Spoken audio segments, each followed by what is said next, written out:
అండి, బిఎస్ఎస్ రుచులకి స్వాగతం అండి. ఇప్పుడు నేను మీకు ఇన్స్టెంట్గా చింత చిగురు నిలవ పచ్చడి ఎలా పెట్టుకోవాలో చూపిస్తానండి. ఇప్పుడు నేను ఒక కప్పుడు చింత చిగురు తీసుకున్నానండి. శుభ్రంగా కడిగి ఆరబెట్టి తీసుకొచ్చానండి. ఇదిగోండి చింత చిగురు. ఇప్పుడు దీంట్లో కావాల్సినవి పచ్చిశనగపప్పు, మినపప్పు, జీలకర్ర, ప్రధానంగా కావాల్సింది మెంతులండి. అంతే, మెంతులు. ఈ ధనియాల పొడి, జీలకర్ర పొడి వేస్తానండి. వేగించి కొట్టుకున్న పొడి ఉంది, అది వేస్తాను. ఇప్పుడు మనం మెంతులు ఉత్తి మూకుట్లో వేగించుకుని తీసుకుందామండి. తిరగమూతకి పప్పులు వేసుకుందాం. ఈ పచ్చడి చాలా బాగుంటుందండి.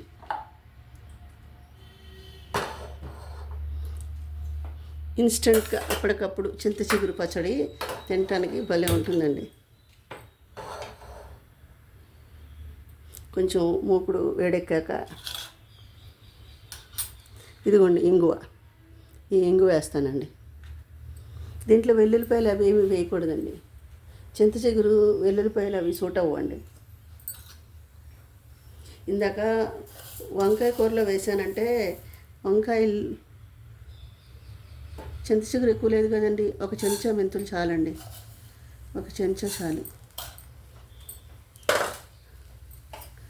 అది ఒక బుట్టడు చింత చిగురు అండి. బుట్టల్లో పెట్టి అమ్ముతారు కదా, ఒక బుట్టడు చింత చిగురు అండి అది.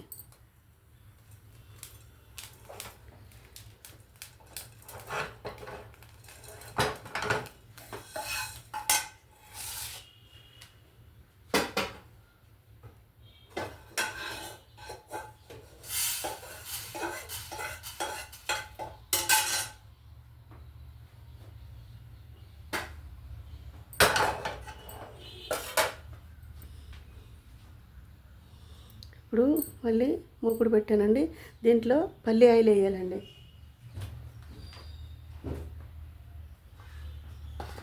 పచ్చళ్ళకి ఎప్పుడైనా సరే పల్లి ఆయిలే టేస్ట్ అండి. కొంచెం పల్లి ఆయిల్ వేస్తానండి, చాలండి. ఇప్పుడు ఈ చింత చిగురు వేసేసుకుందామండి.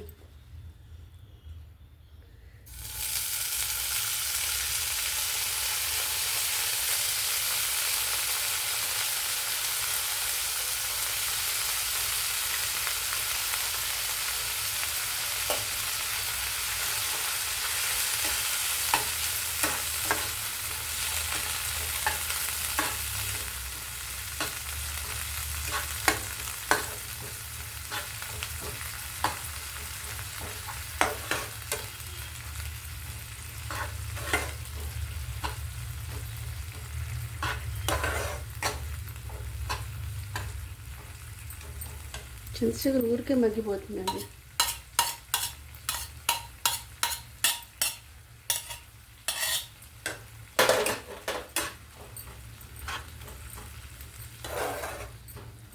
కాడలు లేకుండా చక్కగా తీసి కడిగి పెట్టుకున్నానండి.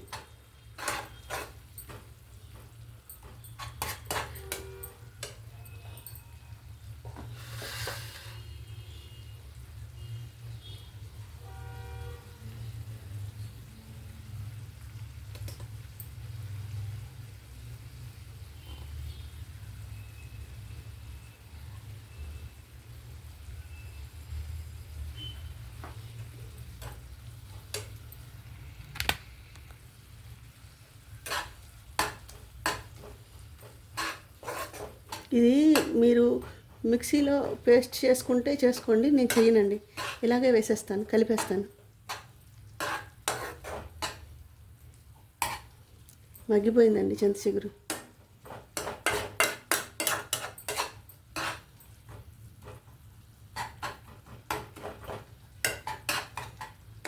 ఇంకా కొంచెం మగ్గితే, కొంచెం నిల్వ ఉండాలి కదండి.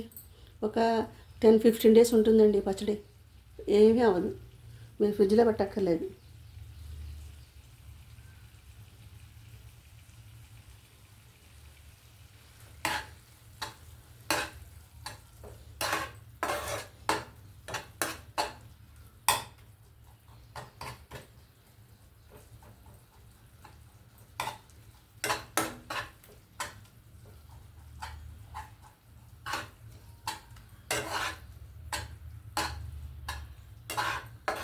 చాలండి, తీసేస్తానండి.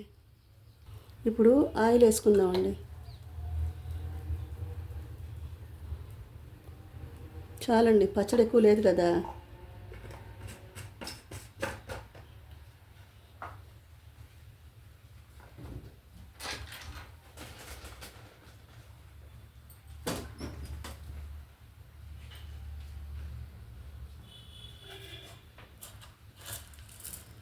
ఒక 1/2 చెంచా పచ్చిశనగపప్పు, ఒక 1/2 చెంచా మినపప్పు,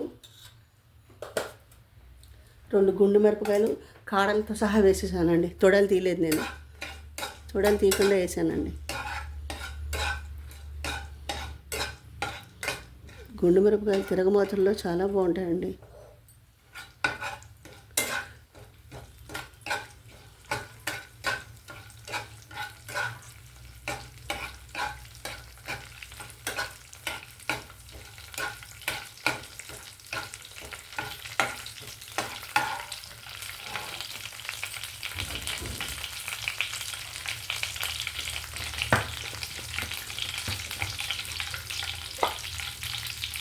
కొంచెం ఆయిల్ వేసుకుందాం. కారం అది కలుపుతాం కదండి.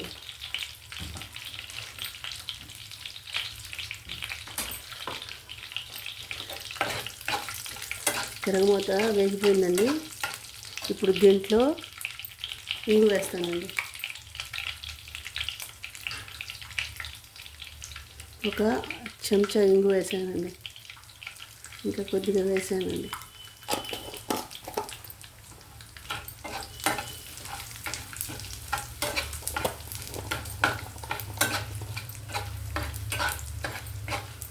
ఇప్పుడు ఇది చల్లారిపోయాక దీంట్లోనే కలపాలండి కారం. చింత చిగురు పచ్చడి దీంట్లోనే కలుపుకుందామండి. స్టవ్ ఆఫ్ చేసేసానండి.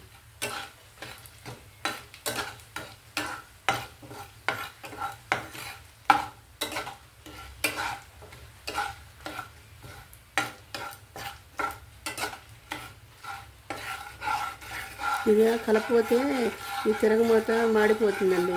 అందుకే నేను ఇలా కలిపేసామనుకోండి కాస్త గాలి ఆడుతుంది. ఇప్పుడు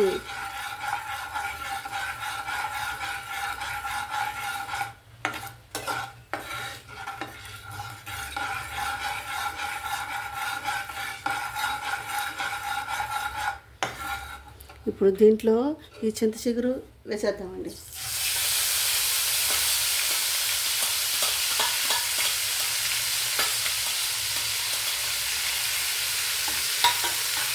ఇది చల్లారిపోవాలి. చల్లారిపోవాలండి, దీన్ని మొత్తం కంప్లీట్గా చల్లారిపోవాలి. ఈలోపు మనం మెంతిపిండి ఆడుకొద్దామండి.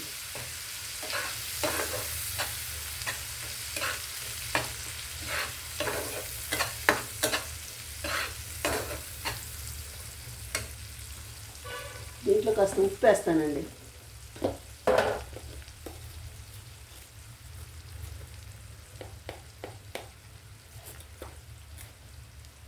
ఈ ఉప్పు పడుతుందండి, చాలు. మెంతిపిండి కారం వేస్తాం కదండి, అందుకని కొంచెం ఉప్పు వేసాను. ఇది అప్పటికప్పుడు తిరగమూతలు అదే మన ఎండుమిరపకాయలు అవన్నీ వేగించకుండా చక్కగా అప్పటికప్పుడు ఎవరన్నా వచ్చినప్పుడు ఇలా చేసి పెట్టామనుకోండి, ఈ చట్నీ 4 వడియాలు వేగించి పెట్టామనుకోండి, అన్నం అంతా దీంతోనే తినేస్తారు. కొంచెం చల్లారాక కొంచెం పసుపు కూడా వేస్తానండి. చల్లారాక చూపిస్తాను అనబోయి పసుపు వేస్తున్నానండి.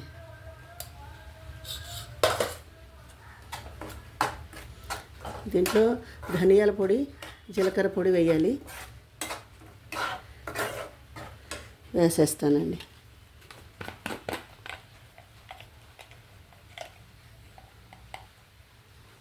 ఇదిగోండి వేగించి పెట్టుకున్న ధనియాలు జీలకర్ర కలిపిన పొడి అండి, ఇది వేసేసానండి.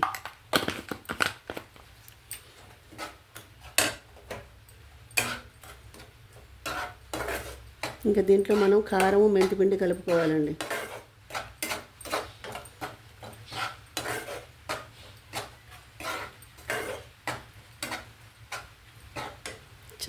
చల్లారాక చూపిస్తాను. చల్లారిపోయిందండి, మొత్తం బాగా చల్లారిపోయిందండి. ఇప్పుడు దీంట్లో ఇదిగోండి మెంతి పొడి తెచ్చాను. ఇంత అక్కర్లేదండి దీంట్లో. ఇదేమీ వేస్ట్ అవ్వదండి మెంతి పిండి. ఇదిగోండి చిన్న చెంచా అండి, ఇది ఐస్ క్రీమ్ చెంచా ఒకటి, ఇంకో హాఫ్ అండి, అంతే చాలండి. అది మిగిలిపోయింది వేస్ట్ అయిపోతుందని ఏం బాధ లేదండి. దాన్ని పులుసుల్లో వేసుకోవచ్చండి. మెంతిపిండి పులుసుల్లో వేస్తారండి. కొంచెం చింత చిగురు పులుపు ఉంటుంది కదండి, కారం పడుతుందండి. ఒకటి చిన్న చెంచా అండి, ఇది 2 చాలండి.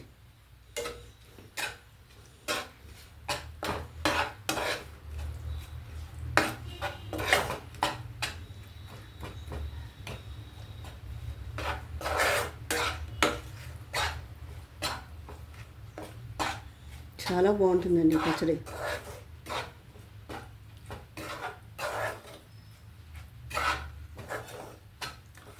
మిరపకాయలు వేగించుకుని చేసుకునే ఆ పచ్చడి వేరండి, అది రోటి పచ్చడి. ఇది నిల్వ పచ్చడి.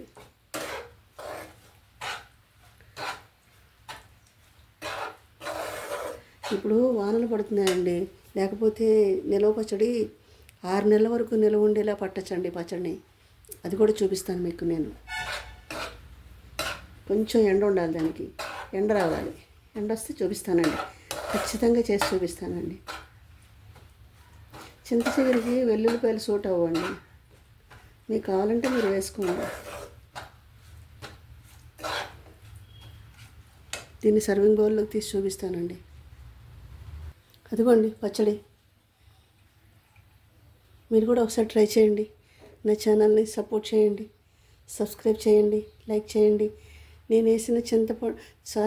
వేసిన సాల్టు అన్నీ సరిపోయినాయండి. నూనె, తిరగమూత అన్నీ బాగున్నాయండి. ఇంక చాలండి, ఇంతకంటే ఎక్కువ అక్కర్లేదండి. చాలా పర్ఫెక్ట్గా ఉందండి, వచ్చేసింది, చాలా బాగా వచ్చింది. నా ఛానల్ని కూడా సపోర్ట్ చేయండి, సబ్స్క్రైబ్ చేయండి, లైక్ చేయండి, షేర్ చేయండి. నా డివోషన్ ఛానల్ లింక్ కూడా ఇస్తానండి, దాన్ని కూడా మీరు అందరూ సపోర్ట్ చేయండి. మీరందరూ బాగుండాలని నేను బాబాని, అమ్మవారిని మనస్ఫూర్తిగా ప్రార్థిస్తానండి. మళ్ళీ ఇంకో వంటకంతో కలుస్తానండి. బాయ్.